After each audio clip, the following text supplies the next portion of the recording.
Welcome to lesson 76 in the Basic JavaScript section of freeCodeCamp. This lesson, returning Boolean values from functions.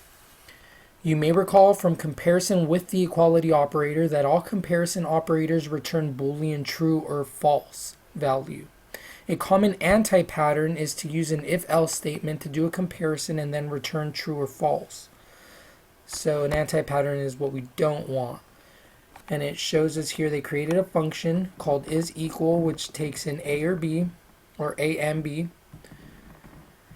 and it does this. If a is equal to b, it returns true, else it will return false. So you don't actually need to make an if-else statement because comparison is going to return either true or false anyways. So since triple equal returns true or false, we can return the result of the comparison. And this would be the actual way of writing it without doing if-else statements. You create your function isEqual, which takes in a and b, and in your code you just want to return whether or not a is equal to b. It will return true if a is equal to b, and it will return false if a is not equal to b. So you save yourself some time not having to write the if-else statements and all that code. Instructions tell us fix the function is less to remove the if-else statements.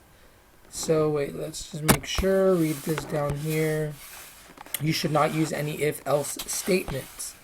Okay, so if we come over here, right now they use if-else to return either true or false, but in reality, this is going to return either true or false anyways. So you don't actually need any of this. And this if, we could just change it to return, or semicolon here. And now this does exactly the same thing. We're creating this function is less, which takes a and b. So down here when we call the function, 10 goes where a is, 15 goes where b is. And then it runs this code. And it's going to return either true or false based on a is 10 less than b, 15 is 10 less than 15, yes, this will return true. If we switch the numbers around, 15 and then put 10 over here, it will return false because 15 is not greater than, 15 is not less than 10. So that's really all for this lesson. If we run this, we'll see it will return false because that's not true.